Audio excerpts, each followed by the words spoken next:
നമസ്കാരം. രതീഷ് ചാലമ്മനാണ് കേട്ടോ. നാളെ ജൂൺ 18, 2026 ജൂൺ മാസം 18-ാം തീയതി മുപ്പട്ട് വ്യാഴാഴ്ചയാണ്. അതുപോലെ തന്നെ ശുക്ലപക്ഷം ചതുർത്ഥി തിഥിയാണ്.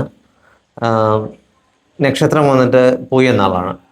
ജൂൺ 17 ഇന്ന് ഉച്ചയ്ക്ക് 1:38 തുടങ്ങിയ പൂയ നാള് നാളെ ജൂൺ 18 രാവിലെ 11:33 വരെയാണ്.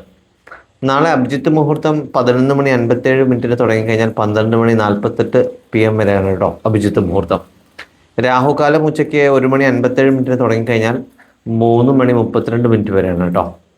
നാളത്തെ സൂര്യോദയം 6:04 സൂര്യാസ്തമയം വൈകിട്ട് 6:41 കേട്ടോ. നാളെ മുപ്പട്ട് വ്യാഴാഴ്ചയാണ്. മിഥുന മാസത്തിലെ സ്വാഭാവികമായിട്ട് നമ്മൾ വിഷ്ണു ക്ഷേത്രത്തിൽ പോയി യഥാശക്തി വഴിപാടുകൾ ചെയ്യുന്നത് നല്ലതാണ്. വിഷ്ണു സഹസ്രനാമാർച്ചന, താമരമാല, അതുപോലെ തന്നെ തുളസിമാല ഒക്കെ ചെയ്യുന്ന ചതുർത്ഥി തിഥിയാവുന്നതുകൊണ്ട് ഗണപതിക്ക് ഒറ്റ, അതുപോലെ തന്നെ കരകമാല, നെയ്വിളക്കൊക്കെ ചെയ്യുന്നതൊക്കെ വളരെ നല്ലതാണ് കേട്ടോ. അതുപോലെ നാളെ പിറന്നാൾ പക്ഷമില്ല. കാരണം എന്താ വെച്ചാൽ ഞാൻ പറഞ്ഞു ആയില്യം നാൾ വരെ ആവർത്തിക്കുന്നുണ്ട്.